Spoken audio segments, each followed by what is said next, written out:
It is Tuesday, September 17th, 2024. This is another edition of Baseball Today, presented to you by 5 Hour Energy. That is not my man, Trevor Plouffe. That is my girl, Katie Woo from The Athletic. I am Chris Rose, producer Dan along for the ride as well, as we welcome you back yet again, Katie Woo. How you hanging in there with less than 2 weeks to go in the season? Well, Rosie, I'm not saying that I have a calendar with like the X's marked down yet, but I do know exactly how many games are left and exactly what I have to do to get to that 162 mark. You know, September baseball is either if your team is in it and contending, it's the most electric time. If your team is not in it and you're covering 500 ball or lower, it can be a little bit of a grind. But you know what? We're going to make it. I feel pretty good about it. 12 games to go in Cardinals land over here.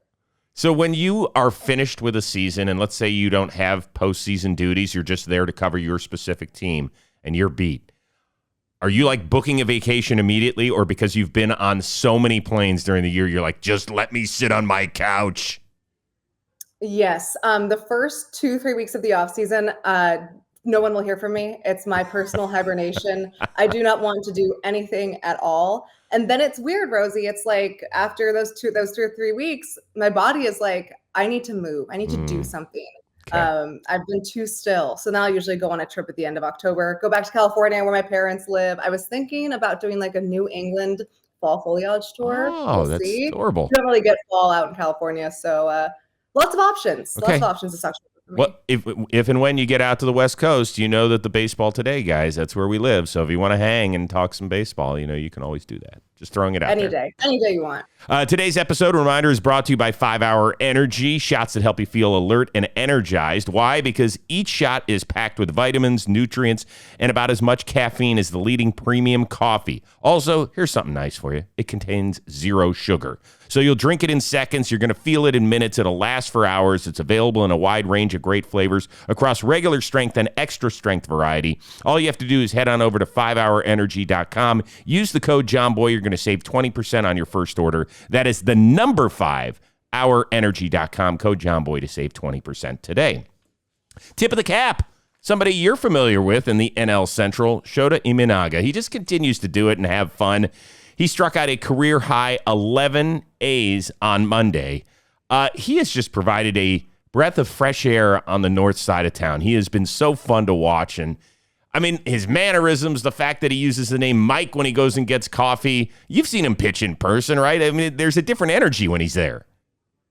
As you may know, Rosie, I'm a Shota enthusiast. I really like watching him pitch. In fact, when I see that the Cardinals were going to play the Cubs, I would map out the Cubs rotation before the Cardinals to ensure that I was seeing a Shota start. He threw one at Wrigley Field, 7 scoreless innings, and he finished today with a strikeout. Can't remember who, but I do remember this like twirl he did off the mound where he was so pumped up. And I was just like, and Wrigley, Cardinals, Cubs on a Friday afternoon, like it doesn't get better than that. So all around, I just think he's been so needed in Chicago, having a very similar season to St. Louis, you know, hovering right around 500, not necessarily super good, but not necessarily super bad either. Shota, though, super good, 10 out of 10. Love that guy. Yeah, he's been a great signing, and he's been great for the sport. I've loved it. I think he has been worth every penny that they've paid him and then some. Let's get to the playoff races. The Detroit Tigers climb continues. Back on August 22nd, they were 9.5 out of the playoff chase. Less than a month later, look at the standings. They are 1.5 back of the Minnesota Twins after an epic comeback in Kansas City on Monday. 2-2 into right field. The Tigers lead, and just as that happened, Cleveland beat Minnesota 4-3. The Tigers lead 7-6. Minnesota has lost tonight, and who knows what our next 2 weeks are going to be like. As usual, Jason Benetti nailed it. Who knows what the next 2 weeks are going to look like? My question for you on the Tigers is pretty simple. How the hell did this happen? Let the kids play, Rosie. Look, Detroit, that's why they sold these guys at the deadline. They traded Jack Flaherty. They traded Andrew Chafin, Mark Canha, Carson Kelly, because they liked their youth movement. They liked their core. They probably just didn't think that core was going to start hitting in September of 2024, maybe next year.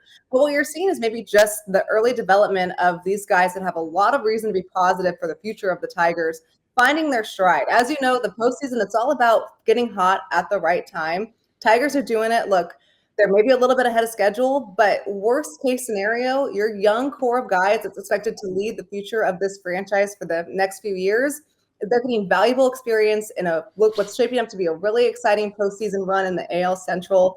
Don't know how they're doing it. Their pitching's been insane. But hey, baseball in September, it's for crazy stuff like this. So I'm all aboard the Tigers train. So we discussed the Tigers on last week's show, and we said, when they got close, I think they were within 3.5 or 4 games of a wild card spot. And I said, do you think that they regret selling all those veterans at the deadline? And Tigers fans lit us up. They were like, you don't know what you're talking about. If we had held on to those guys, we wouldn't have found our shortstop of the future and Sweeney and everything else. And I understand that and respect it. I still look at this and I still don't get it 100% as to why they've been able to knock off 8 games in the standings in less than a month. Because when you look at their rotation, all they have done is list 3 guys out of every 5 games, right? It's been Skubal, it's been Montero, it's been Mize, and Mize has been okay. Montero has really figured it out, to his credit. Mm-hmm. And Skubal is going to probably end up winning the AL Cy Young Award. The others, they've had to fill this stuff in. I just want to give you an example. Bo Brisky this weekend against the Orioles started on Friday, was the opener, started on Saturday, and last night was getting critical outs in the 8th inning. So he went starting pitcher, day off, 8th inning. And that is how they have pieced this together from the bullpen arm side of things. That is not easy to do, particularly in August and September when you've been around these teams. Those guys are dragging. Their arms are literally hanging from a thread when they get into the clubhouse in August and September, right? Yeah, definitely. Definitely. We have at The Athletic, we have a channel on our Slack where we just fill in the stories that we're writing. And I swear our Tigers writer, Cody, has a different name that I do not know every day in that channel. And I'm like, how is this happening? Mm-hmm. Because like you said, Rosie, in September, guys are dragging, especially young teams whose players maybe haven't really fully adapted to a 162 game season. That's a legit thing. I mean, there's a reason why you can count on the veteran players in August and September, because they know how to do it. They know how to grind through the rigors of such a long season. I don't know how the Tigers keep doing it. I don't know if it's sustainable. I also know I don't care. I think it's super fun to watch. Mm-hmm. Their last 3 games of the season, Rosie, they are against our beloved Chicago White Sox. Anything can happen if they just stay in that 2.5 game threshold. I don't know. It could get real weird in the AL Central, and I am all for it. Could you imagine if those last 3 games, the Tigers are fighting for a playoff spot and the White Sox are trying to avoid the most losing season in the history of baseball? Like, that's some good shit right there. 2 other guys I want to shout out. Holton has done a remarkable job out of the bullpen. 1 earned run in his last 16 appearances. Offensively, we know about Riley Green. We know about Colton Keith. That kid's a star, by the way, in the making, in my opinion. But getting back Kerry Carpenter when they did, he has changed their lineup. Over 1,000 OPS in the previous month, over 800 here in September. He has certainly changed the dynamic. So, Tigers, good for you. You're back in it. You've given us something at least to be interested about in these playoff races down the stretch. You heard Jason Benetti say it. Detroit got help from Cleveland, which needed a rally of its own to dent Minnesota's playoff hopes. The pitch. Swung on. Hit high. Hit deep to right. Away back. Gone. How about that? My favorite part was Naylor at second base, standing there watching it, cheering, waiting for him at home plate with a smile on his face. That's the kind of stuff that this team does. Get a little emotional. I mean, you're proud of the way they play. I love these guys. They're so much fun to watch. They love each other. They work hard. That was an emotional night. And to see 2 teammates come together like that, that's powerful. I don't know if I've ever seen that during a regular season. Stephen Vogt's emotional response to something like, have you ever seen that? No, and that was my first time watching that clip, and I got chills. I mean, this is what we're talking about, Rosie, September baseball really being so meaningful and powerful. And look, Stephen Vogt coming in, first-year manager, young manager at that. Clearly, his clubhouse is bought in, and he's bought into his clubhouse, and you can't fake that kind of emotion. You can't fake that kind of feeling or that sentiment. That's real stuff coming out of the Guardians organization. And I think it goes to show why they've been able to hang around all season in that AL Central. I mean, That's the good stuff right there. That's what postseason baseball is all about, that kind of emotion. I mean, it's powerful. You don't see that really ever in baseball anymore. You don't see it in sports. And some people will turn and say, well, I don't want the leader of my team crying. Are you kidding me? That's my dude right there. He's one of my better friends in baseball, and he happens to manage my favorite team on top of it. And I'm proud of him. I love it that he's showing that sort of emotion, because guess what? When Kyle Manzardo hits that ball and that place erupts, like that's the good stuff. That is the good stuff. You want, when you say you want all the feels, you want the highs, you want the tears. The late Jim Valvano, in his remarkable speech at ESPN when he was dying, he said you want to be able to laugh, you want to be able to smile, you want to be able to cry every day. I mean, Stephen Vogt gave us all of that in a post-game press conference. It was remarkable to see. I loved every bit of it. It does take me to this question. You pair Cleveland's win with Milwaukee's over Philadelphia, and you got a pair of small market teams smack dab in the middle of the country. Which story has been more heartwarming, the Brewers or the Guardians?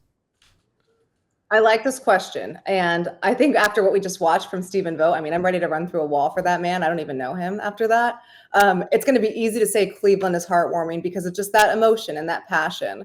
But in the NL Central, I've seen the Brewers kind of grind together. They were stunned in the beginning when Craig Counsell left. Pat Murphy's come over and transformed the Brewers into, once again, one of the most underrated teams in baseball. The Milwaukee Brewers are athletic. They win. They score when it matters. They have that clutch instinct. You should see them with runners in scoring position. They are a good baseball team.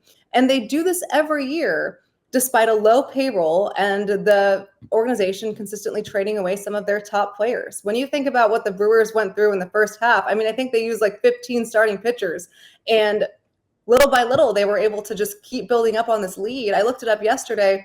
The Brewers have spent 167 days in first place in the NL Central. And look, I know the NL Central isn't some big, powerhouse division, but still, what Milwaukee's been able to do under Pat Murphy with those guys like Willy Adames, William Contreras leading the pack, no Yelich in the second half, they still find ways to rally and be resilient. And I think that's, when you're looking at the last 5 years, the perfect word to describe the Milwaukee Brewers. They are resilient, and it's been really fun to watch them progress in a division that really took a back step in terms of being competitive. The Brewers kept their foot on the gas the whole time, and I think they're close to clinching, and they could do it today. You nailed it. Obviously, listen, I'm a Cleveland guy, and if Plouffe had been here today, he would have said, Rosie, what you doing, dude? Like, they're the same team. How am I supposed to answer this question? That's what he would have given us. Because they are so similar, right? Everything from the cities, the underdog feel, the chip on the shoulder, the nobody picks us. Even when we do well, people are, looking for reasons as to why we shouldn't receive credit, all that sort of stuff. And you can say that about both organizations. With Cleveland, obviously, it didn't finish great on the field when Terry Francona was there. So now you're looking to replace a guy who's going to end up in Cooperstown with a dude who had been in the Major League batter's box 18 months before that. And so you didn't know how it was going to go. And we all knew Stephen Vogt from being a two-time All-Star catcher and a team leader, but you don't know how that's going to translate over. And he has done a fantastic job. He has done an amazing job carving his own path while still understanding the footprint that Terry Francona left behind in this organization. So they're both heartwarming stories. Obviously, one's tugging at my heartstrings a little bit more. It's funny when I talk to my people in Cleveland, they're like, oh, here we go. The Guardians are going to blow it. And I'm like, yo, stop for a second. At the beginning of the year, if I had told you that this team was going to likely make the playoffs, probably win its division, and win 90 games, you would have told me what? Like, I said you're lying. Exactly. So we don't enjoy the ride. And I'm guilty of it too. Fans do not enjoy the ride as much as we should because it's always about the end-all, be-all. And the odds are they're not going to win the World Series. But this has been a hell of a year on so many fronts. Oh, I just want to give you snaps. That was so good. I just want to replay that to a bunch of different fan bases. Like, enjoy the ride. Mm-hmm. Yes. No, only one team wins the World Series. It's probably not going to be yours. But man, if you can't think of like how exciting these last 2 months of the regular season or 2 weeks of the regular season are going to be, what we're looking at in October, this is when the stuff gets good. And I think, enjoy the ride. It's the perfect way to say it. All right. You know what? We've all been there, right? You're sitting in your bed, all of a sudden you see a huge bug in your room, right? Usually there's a scream coming from my room. Ah! That's not Michelle. That's usually me, right? Figured. Now I've got the confidence to handle any bug with today's sponsor, Pesty. Summer's winding down. Nights are getting colder. What does that mean? The spiders, the ants, all those creepy crawlers, they're looking for somewhere warm to nest. And with Pesty's do-it-yourself pest control, you can make sure that they don't choose your house. With Pesty, there's no more waiting all day for the bug dude to show up. And when he does, he's wearing that thing with a net over his head and some sort of canister where it looks like he's trying to blow up your lawn. You don't want that anymore. They're going to charge you hundreds and hundreds of dollars. That's not going to happen here. Pesty's makes a customized treatment plan for you based on the locations, bugs, and climate. It is a great way to go. I'm sick of having Danny come to my door going, Bzz, I'm here. I have no idea what the hell he's spraying in my yard, but I sure as heck know what he's charging me every month. So make sure you get it done today. It is time to protect your home from bugs for less with Pesty. Head on over to pesty.com/today. Use that code today. You're going to get an extra 10% off your order. Once again, that is pesty.com/today. 10% off. Make sure you use the promo code today so they know that we sent you. Over to the National League. Mets reclaim a one-game lead over the Braves for that final wild card spot. While the Dodgers were busy pummeling Atlanta pitching, New York was busy doing this in extras. And he drives with the left, and the Mets win the ball game. Bader comes in with the winning run. Starling Marte with a second opportunity drives in the game winner in the 10th, and the Mets win 2-1. By the way, Katie, whenever a team has a walk-off, I always like to rank the announcer calls. Don Orsillo is one with San Diego because he freaking goes nuts. And then the Mets broadcast booth, because they also put it together on social media. Those guys watching in the booth, and they'll split the screen with the actual action on the field. I think they do a great job, too. Oh, that's cool. Yeah. I like that. Yeah. Okay. Go find that. That's really good. That's not why I brought it up to talk about that. Here's my question for you. Which team is a bigger threat to the power structure in the National League come October? New York or Atlanta? This is a tough one for me because I can hear both sides of the argument. Here's where I'll start. I think the Mets get that final spot in the wild card. I do think so. I know they have one more series. It's going to go down in the wire. Yay, we love that. We love drama. But if the Mets do not and the Braves sneak in, that's who I think is going to maybe upset the National League postseason power rankings. Because once you get into the postseason, all that matters is one, that that you're playing well, obviously coming in hot, you have an advantage, and two, that you've done it before. Momentum and confidence are the two biggest immeasurable factors in postseason success. And the Braves have plenty of success in the postseason. They know how to play these high stakes games. They've been through a ton of injuries this year. Each time I come on the show, we talk about how the Braves probably aren't in it. And then they're like, just kidding. Yeah, we are. Here we go again. I'm saying it again. I don't think the Braves are going to sneak into that final spot, but if they do, I would not be surprised if they make a serious run because they've just done it before and they know exactly how to win in those kinds of games. They also have the best pitcher in the National League. Now, the interesting thing is going to be that they've got to get out of the wild card, so they're going to burn Sale early in Game 1. That's assuming that he doesn't have to pitch, by the way, the last day of the season to get them in, right? We're automatically stacking their rotation. Now, I haven't done enough work to see exactly where that's going to line up. But if they need him to pitch on that Saturday or Sunday to finish the regular season, and then the wild card gets going on Tuesday, you might not see him until the back end of that, till Game 3 of the wild card even. There's a lot of stuff up in the air. So we can't just strictly say, well, Chris Sale, Max Fried, Charlie Morton, Schwellenbach are better than what the Mets have been throwing out there, which, by the way, to me, the biggest shock of any team that is in playoff contention is the fact that the Mets have received one start from Kodai Senga, their best pitcher going into this year, and they're currently leading the last wild card chase. I know they're the Mets. I know they're Stevie Cohen's, toy. But at the same time, the fact that some of these guys who haven't put it together over the years have put it together has kind of shocked the shit out of me. It's time for us to put some respect on Jose Quintana's name.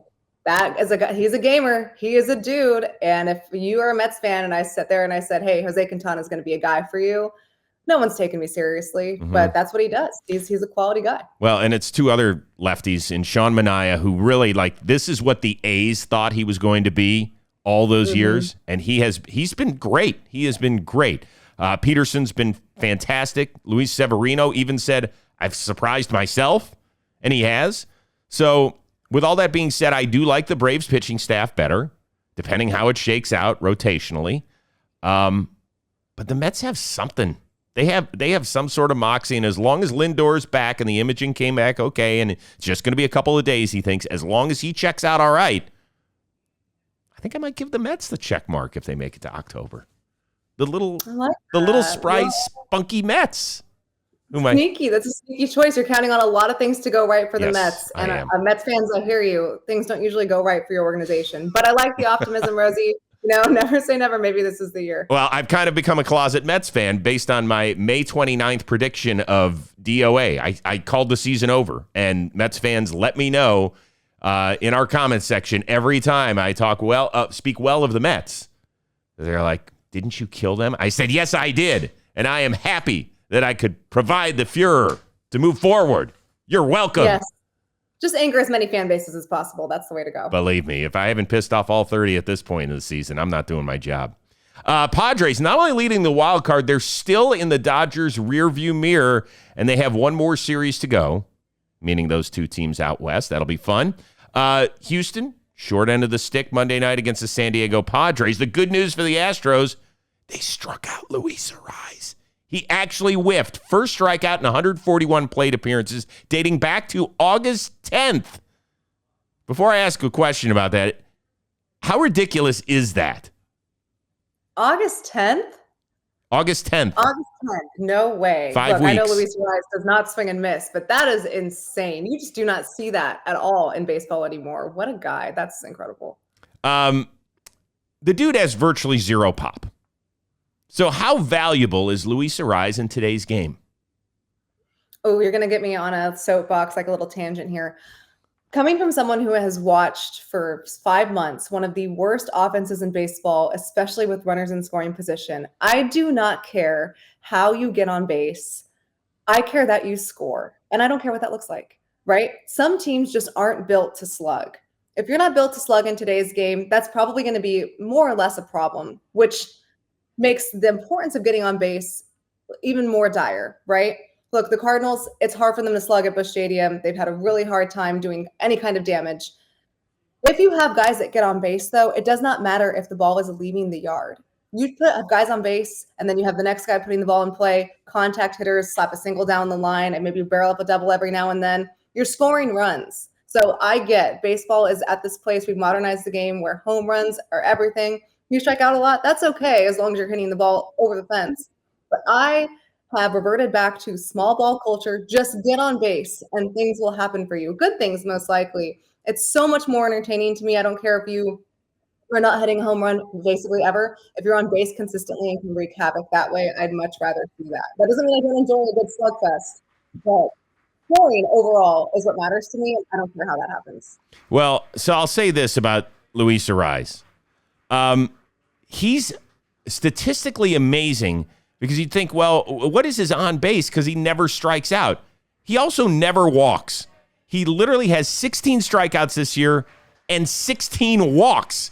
Like, that is some hard stuff to do. So basically, his batting average is his on base percentage. It's not exact here. He's 328, 358 in terms of on base. But you would expect a guy that's hitting almost 330 to have a 400 on base percentage. That is not him this year at all. It has gotten high, like his rookie year in 92 games. He had a 399 on base percentage. Last year, he had a 393 on base percentage. So that's really good. And he actually ended up with an 861 OPS for Miami, which is remarkable. This year, it's 758. So he's in the mid 700s. But that's okay. It's the way you can't just look at him in a vacuum. You have to look at what team he's on. They pay Tatis, Machado, Bogarts, and they will pay Jackson Merrill as well one day the money to drive him in. So let him get on. Let him foul away pitches, which is as annoying as ever. You know, we just gave the ad for Pesty. He is the human version of somebody that needs Pesty. Because in that batter's box, and particularly in October, when everybody's looking at pitch counts and you threw 28 pitches this inning, and how are we going to get through the fifth inning now that this guy's pitch count is so high? He is the guy that is just annoyingly fouling off every pitch, Katie. Yeah, I think you're spot on. If you have an offense that's built to slug, it doesn't matter that your leadoff hitter isn't able to slug. All that matters is he gets on base. And then you have guys that are literally paid to drive in that run, and that's what they do. The Padres have been such a fun team this year. They're 20 games over 500. Mike Schultz fighting fires is what I call them. And I just, when you think about how they're winning games, it's exactly how they'd expect to. Just, I don't know, people just maybe were a little low on them given how 2023 went. I definitely wouldn't think they were a 20 games over 500 team, but they're able to win these games because they have players that do what their skill set shows that they can do. And they don't have to rely on guys like Luis Arraez to hit homers. That's not part of his game because they have guys like Manny Machado who does hit homers. Now, if he was a free agent this year, I don't know what he would get on the open market. He'd get probably $10 million a year. Yeah, I think so. I think it depends on what teams are looking for. Right. Like the Padres are probably just looking for exactly what Luis Arraez is. So that would make sense. Yeah. If with Luis Arraez, you have to know the skill set. You have to know what you're getting. If you're looking for slug, that's not the guy for you. And not only that, he doesn't bring speed nor defense to the equation. So he is kind of a one-trick pony, but the trick is pretty good.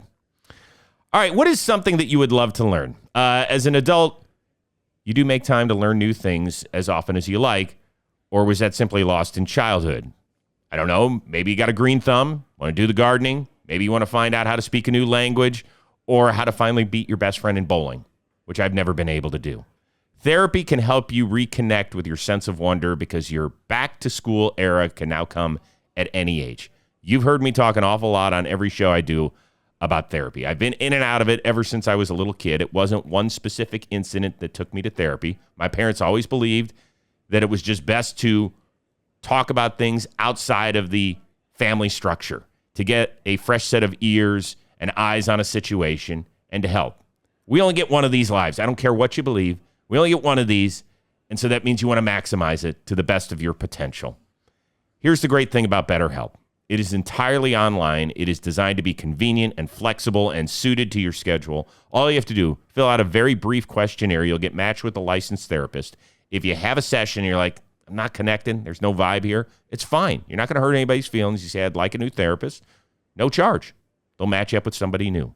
Rediscover your curiosity with BetterHelp. So visit BetterHelp.com/baseball today. You get 10% off your first month. That's BetterHelp, HELP.com/baseball today. We wish you the best. It's important to be happy. Mike Trout, he certainly needs a little help.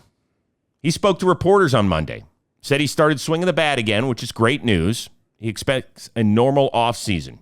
You'll remember, Mike Trout has had 2 surgeries on his left knee since May. Told the media he's actually kicking around the idea of becoming a corner outfielder or a designated hitter to help him stay on the field. Does this make you sad?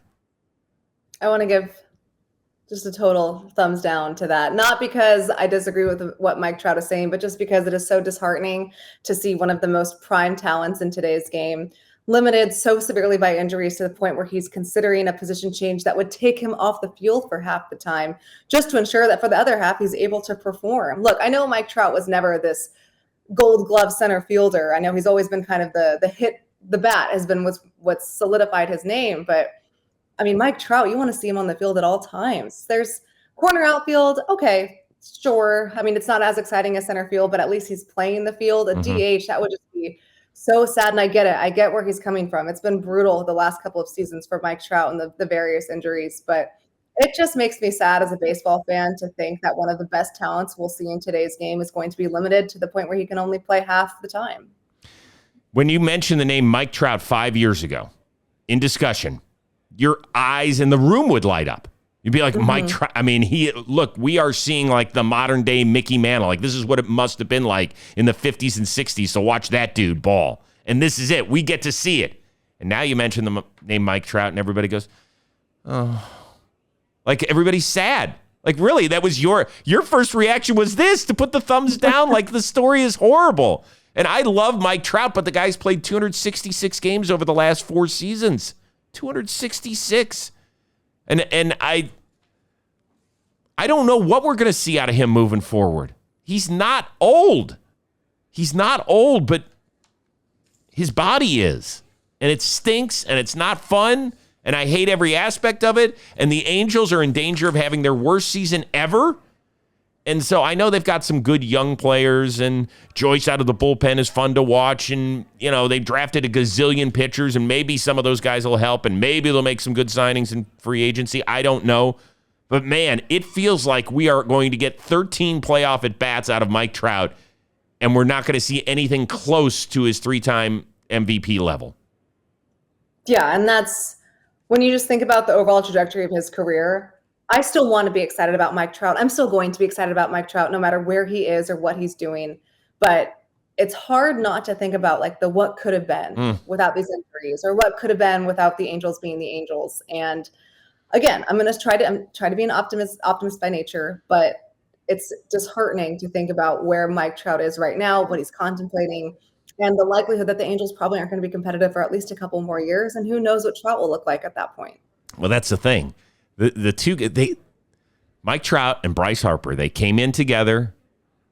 They went like this together. Then Harper had some injuries, and then he bounced back. And now there's no questions around Bryce Harper in terms of injury or team competitiveness. There's nothing. So while Bryce Harper's star continues to shine, like Mike Trout is several exits back, and it stinks for baseball fans. So people get upset when we talk about that, but we had to on this one. Let's end on something fun. Shohei Ohtani. He's fun. Mike Trout's former teammate, now in Dodger Blue or Dodger Grays on the road. Had fun. Hi, Blooper. That's cute. Hanging out with the Braves mascot. Do you have a favorite mascot, or are you totally annoyed by them? I will say the Cardinals mascot, and I might have some beef, but I do love Rosie Red. Rosie Red is so cute. I just think she's so funny, and I love her. More female mascots. I also like Mr. Met. I just think he's a classic baseball head. He's funny. On my list of power rankings, though, I'm going to go Rosie Red, Mr. Met, Stomper. Stomper is the cutest mascot in baseball. Okay. He deserves better than what the Oakland A's are giving him. Fred Bird, Cardinal mascot, he's probably next to last, maybe. Wow. Yeah. It sounds like we won't go there. He follows me around the concourse, Rosie. I'm Fred Bird. It's a lot. It's a lot. Here I am just minding my business, and all of a sudden, jump scare, he's around the corner. He targets me. Because he knows you're scared? I might be scared. That's some bullshit. We don't do that. Seriously. And the thing is, like, I know who Fred Bird is, and he's like a really nice person. But something changes when Fred Bird is Fred Bird and the mascot. So when he's out of uniform, get up and be like, yo, you got to stop that shit. Like, enough. Yeah. But maybe that was my mistake, was letting them know that Fred Bird, it's the eyes. There's nothing behind those eyes. It's really scary. I have a few favorite. Baxter in Arizona, always funny. Came up to me one time and started talking to me. They're not supposed to talk, but he started talking to me through the costume.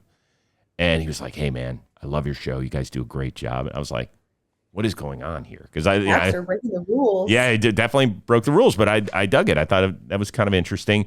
And then I love Orbit skits in Houston. I haven't seen many of them lately. Like, he used to do the great, like, ticket booth where he would do the fortune teller and players would come up and, you know, he'd do that whole thing. And he had some really good skits. I haven't seen anything lately, but I dig him. Might have to do an off-season mascot power ranking show. I'm in on that. You would like to be a part of that? I would like to be a part of that. I'll come prepared. I'll have like a PowerPoint presentation on why Fred Bird is 30 out of 30. I think we figured that one out, by the way. Anything you'd like to tell our community out there? Anything? Are we running any specials on The Athletic these days, like season end specials? That's a great question. Something I should know. Didn't mean to put you on the spot. We ran a start a football season special, so it's $1 a month to sign up right now. Okay. Yeah, some good stuff on The Athletic. But most importantly, Rosie, thank you for having me on. I love coming on the show. And it's just fun to talk baseball for 30 minutes a day. Just get your little fix around the league. You're the best. No. It's our pleasure. You save our ass a lot, and you're great at it. And I don't just say this because you're on. The Athletic is one of the sites that I do pay for because It's the number one place I've gone to for information. Like, it is great for both the sports I cover, for my baseball appetite and my NFL world. It is excellent. And I know that some of the stuff is formulaic in terms of, like, they have people in the towns write similar ideas sometimes, okay? And I kind of like that. I kind of dig it. I like to see the different things. It just keeps you, well informed. So I like that part too. I know you get to write what you want, but sometimes it's nice to have an organization to it too. That helps my brain. It's great seeing you. Enjoy the last 2 weeks of your season. I'm sure we'll be seeing you throughout the playoffs as well. I've got a little traveling coming up, so I need to talk to you about some of that stuff. No problem. You know where to find me. I will not have playoff coverage, so I'll be wide open. I love it. I love it. Do you have a team you're rooting for, by the way? Are you allowed to say this? I think I have to wait till the fields are set. I'm not sure yet. Okay. It's a good way to I dodge always that. want the underdog. I want the underdog. I want chaos, and I want game sevens all the time. Yeah, absolutely. That's all I root for. Games 3, 5, and 7, depending on what round you're in. You are 100% Yes. right on that. Awesome. Katie Wu, The Athletic, thank you so much. Shout out to our one-of-a-kind producer, Dan Rourke, for the uber-talented Katie Wu. Hey, bird, stay away from her. I am Chris Rose. We will see you Wednesday here on Baseball Today, presented to you by 5 Hour Energy.